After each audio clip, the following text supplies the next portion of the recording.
কে? আপনি কে? আপনি কে? আমাকে কথা বলা শিখাচ্ছেন? আপনি কে? আপনি কে ভাই?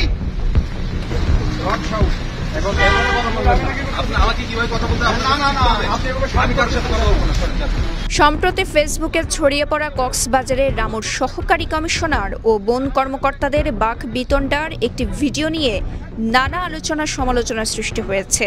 সেদিন রামুতে ঠিক কি ঘটেছিল তার আত্মপান্ত জানার চেষ্টা করেছে কালের কণ্ঠ। ডিসি স্যার যখন আমাকে অর্ডার দিয়েছে ভেঙে ফেলার জন্য, যখন ভাঙতে বন্ধ, এই ভাঙো ভাঙো, এই আপনি ঠেকাচ্ছেন কেন ভাই? ঠেকাচ্ছেন কেন? এই ভাই আপনি ঠেকাচ্ছেন কেন? আরে আপনি ঠেকাচ্ছেন কেন? আপনি আমাকে ভিডিও করে পারমিশন দিয়েছেন।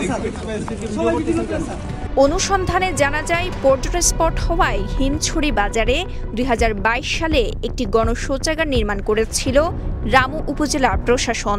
সরকারি ১ নম্বর খাস খতিয়ানভুক্ত জমিতে নির্মিত ওই শৌচাগার ইজারাদারের মাধ্যমে পরিচালনা করত বাজার কমিটি। যখন স্যার এখানে আসলো, বন বিভাগের লোকজন এখানে স্যারকে প্রথমে বাধা প্রদান করে। স্যারকে বলছিল যে আমাদের জমি আপনি এখানে হস্তক্ষেপ করতেছেন, আপনার এখানে বলার কি অধিকার দিচ্ছে, এরকম অনেক কিছু আচরণ করলো স্যার সাথে। স্যারকে উল্টাপাল্টা কথা বলতেছে, এসিলেন স্যারকে, তারপরে বলতেছে তুমি কে, এই কথাটা বলছে। কিন্তু কথাটা কিন্তু এই যে ডিফু স্যারকেও বলে নাই, লেঞ্জা স্যারকেও বলে নাই। ওরাও সরকারের পক্ষ, আমরাও সরকারি পক্ষ, এটা আলোচনার বিষয়। আলোচনা না করে ওরা আমাদের সাথে এমনভাবে করছে যে আমরা মানে নিজের ব্যক্তিগত কোনো কাজে ওইখানে গেছি।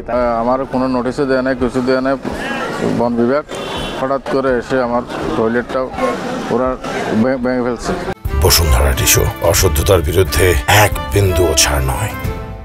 কিন্তু গেল ২৪ জুলাই ভোরে পূর্ব ঘোষণা ছাড়াই শৌচাগারটি গুড়িয়ে দিয়ে সেখানে নতুন স্থাপনা নির্মাণ শুরু করে বন বিভাগ।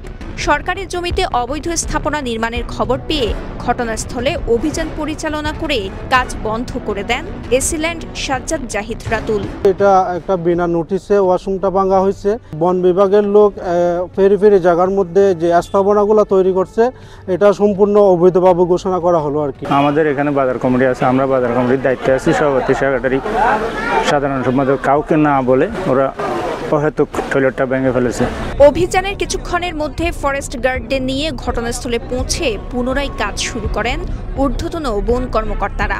খবর পেয়ে ফের সেখানে গেলে ফরেস্ট গার্ডদের হেনস্থার শিকার হন সহকারী কমিশনার সাজ্জাদ জাহিদ রাতুল।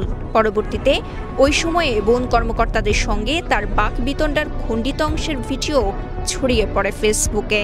আমার আইনসঙ্গত আদেশকে অমান্য করে এবং আইনসঙ্গত আদেশকে অমান্য করে আমার যারা শ্রমিক আছে, আমার স্টাফ আছে, সবাইকে সরকারি আইনসঙ্গত কাজ করতে বাধা দেয় এবং একটা অ্যাক্টিভলি আসলে একটা উত্তেজনকর পরিস্থিতি সৃষ্টি করে, যেটা আসলে খুবই অনভিপ্রেত। এবং সরকারি জমি, যেখানেই খাস খতিয়ানের জমি অবৈধভাবে দখল হবে, সেই জমি রক্ষাতে আমরা বদ্ধপরিকর। তবে ওই জমি বন বিভাগের বলে দাবি করেছেন কক্সবাজার দক্ষিণ বন বিভাগের রেঞ্জ কর্মকর্তা হাবিবুল হক।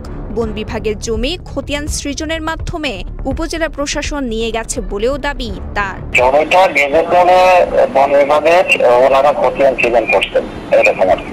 নাম্বার থেকে ১ নাম্বার খতিয়ান নিচ্ছে, ১ নাম্বার খাস খতিয়ান।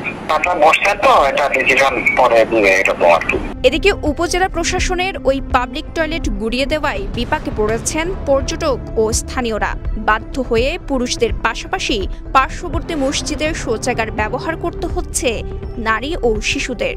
দ্রুত ওই এলাকায় একটি পাবলিক টয়লেট পুনর্নির্মাণের দাবি তাদের। এই জায়গায় একটা জিনিস তৈরি করে তারপর একটা ভাঙা দরকার ছিল। পাবলিক টয়লেট থাকে, তাহলে যারা পর্যটক আসে তাদের জন্য অনেক উপকার হয়। একটা পাবলিক টয়লেট সরকারে করে দিয়েছিল, হঠাৎ করে এটা ভেঙে দেওয়ার কারণে পর্যটক অনেক ভোগান্তি। কক্সবাজারের রামু থেকে শওকত ইসলামের পাঠানো তথ্যচিত্রে সাফা মারওয়া, কালের কণ্ঠ।